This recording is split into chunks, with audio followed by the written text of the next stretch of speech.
Hey, Phil, are you there? I hate to tell you this, but I might not be able to make it home tonight. Excuse me, you going to be late again? Or are you saying you're not coming home at all? You're staying overnight somewhere? Yeah, well, it's not decided yet, but the possibility of not coming home at all is pretty certain. Really? Didn't your company put out some policy for this winter? It's supposed to get bad today, so unless you're on the night shift, all employees are supposed to leave early because there might be transportation delays or something. Wasn't that what they announced last week? Yeah, that's what they said, all right, and I was all ready to leave when we got a call from one of our major clients.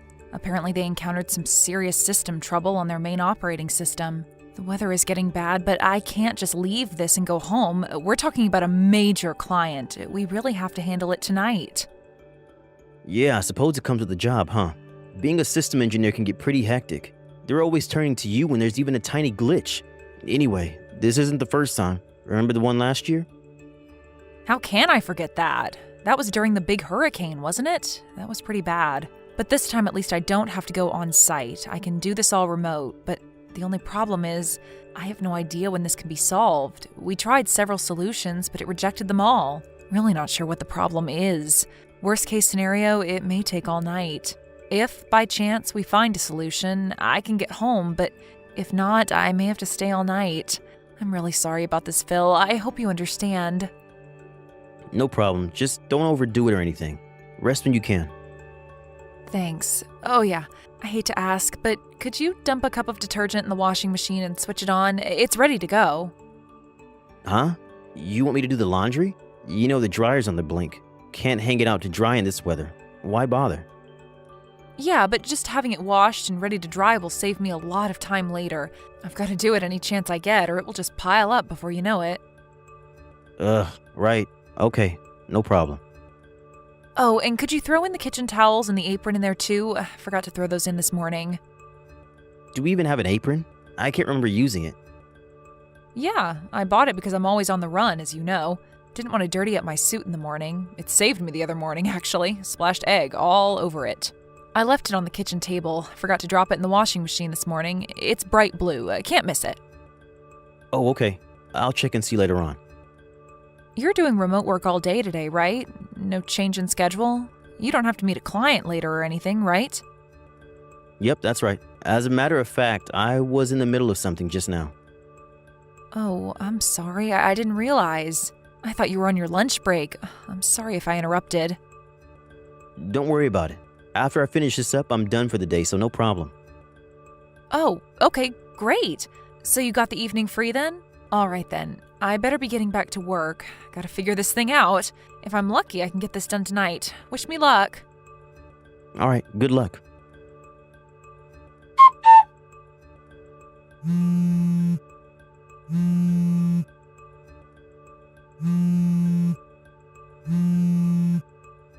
Hey, Phil, are you there? Please reply if you're seeing this. I thought you were home. You said you weren't going anywhere. It's a snowstorm out here. Where the hell did you run off to, for God's sake? Did you look outside? Have you taken a look in front of the house? Can't you see the snow piled up on the front walkway? Apparently snow slid off the roof.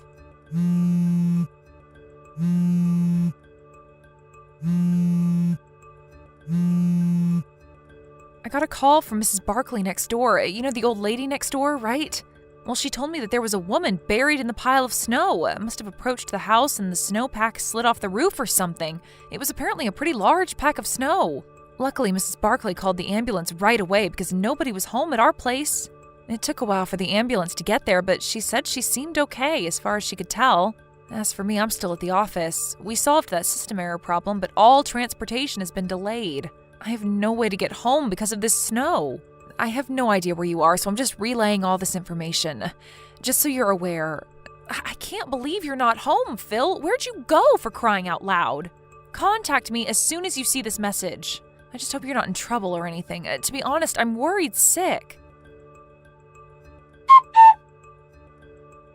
Phil, are you there? Where the hell are you? I can't seem to get a reply from you. Are you even seeing this? I'm not even sure if you got back home or not. I don't see an icon on screen indicating you're seeing this. Do you even have the thing turned on? Or is your battery just dead and you can't charge it? What's going on, Phil? You're scaring me. I need a reply ASAP. We need to talk about what to do about that woman who was injured in front of our house. She's at the hospital over in Richmond. We can't just ignore her. She was injured on our property. We could get sued, so contact me right away after you see this. You do realize that you're in a real precarious situation here. I hope you're aware of that, Phil. What the hell is this, Melanie? What's with this message? Sending me crap like this? Is this some kind of gag you're pulling? What's up with this? Making up some far-fetched mumbo-jumbo about you being taken away by an ambulance? What's with this play act and exaggeration? This is not even funny at all, Melanie. And even involving Mrs. Barkley? She's just a little old lady, for God's sake. How could you get her involved in your little prank?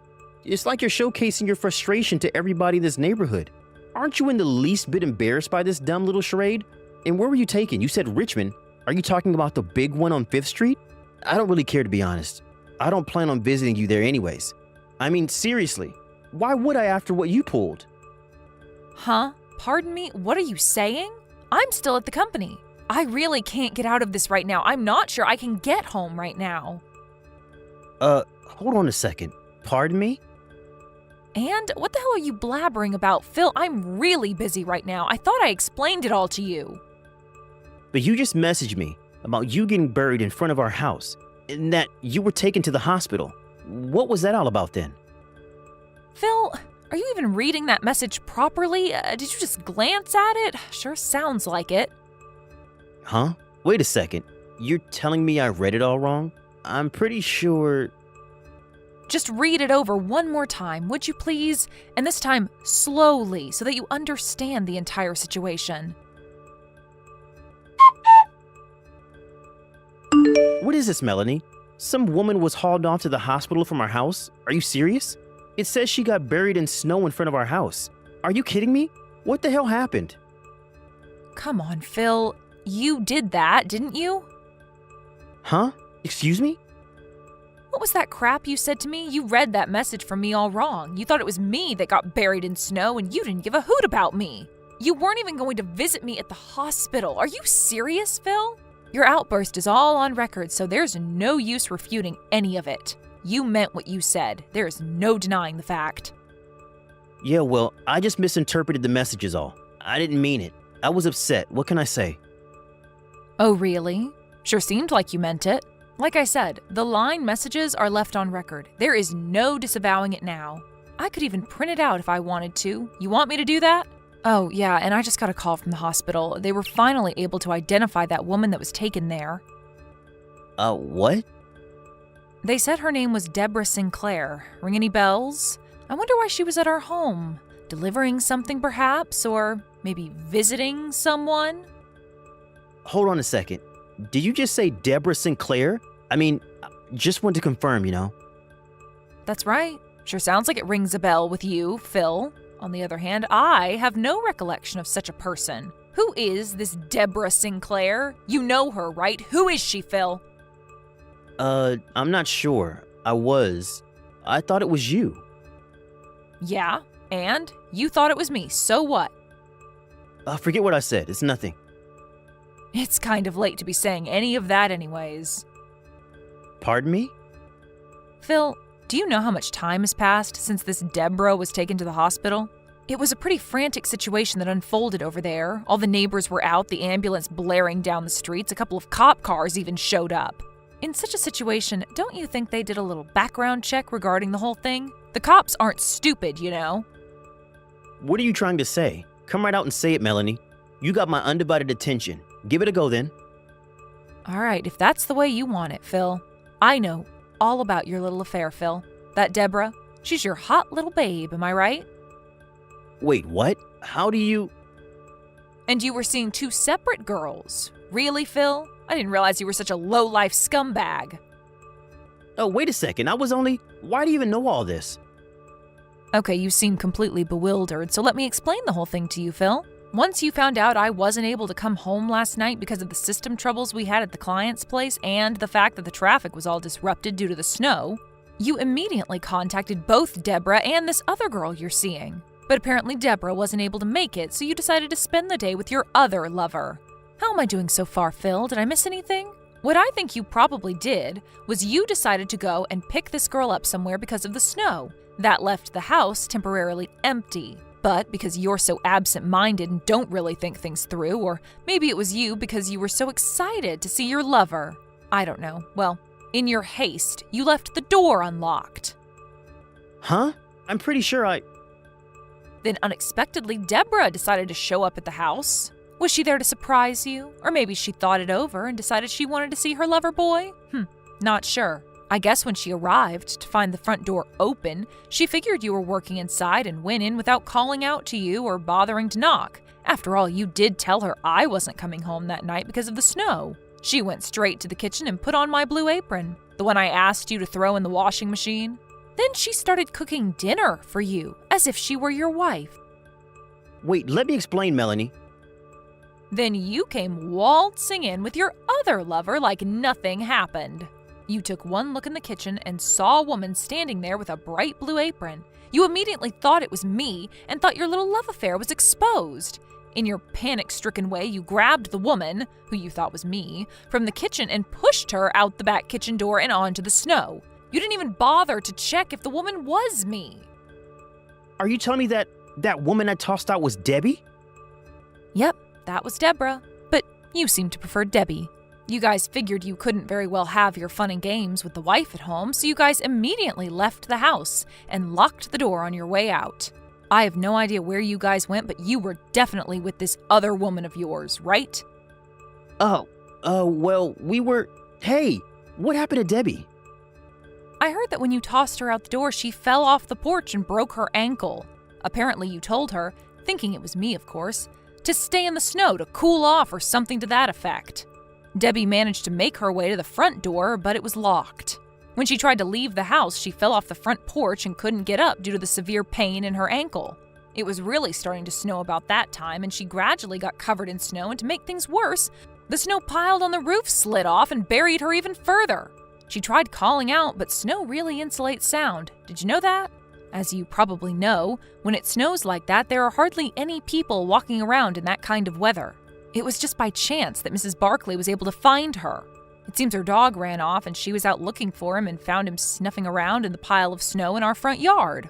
I don't want to think about what would have happened to her if she hadn't found her. Immediately, she called the ambulance and was taken away to the hospital. A neighbor also called the police because nobody recognized the girl as anybody from the neighborhood. Oh, and how is she? I mean, is Debbie okay? I was told it wasn't anything serious, just a broken ankle. She's recovering just fine, apparently. Which hospital is she at? Where'd they take her? Why do you want to know? Are you intending to go visit her? Visit your lover? Huh? Well, I was just... To be honest, I'm not at all concerned about your lover. I don't even know her. But to give out information about where she is hospitalized to the very person responsible for putting her in the hospital to begin with, that makes zero sense. So I'm sorry, Phil, I have no intention of telling you anything. Rather than worrying about your sweetheart, maybe you should start worrying about yourself. Me? Why should I worry? As I mentioned earlier, a neighbor contacted the police, and the whole thing kind of got a little more complicated. What do you mean? How complicated? Did you really think the police would just let this go? Don't you think they would have investigated this? A woman was injured, you know? But the police... Why involve the police? They cleared me of any wrongdoing, but I don't know what the situation is right now. I think they're still continuing the investigation. Wait a second, what are you saying? That I may be in trouble? What's going to happen to me? What do they want from me? Don't ask me. How could you say that, Melanie? I'm your husband.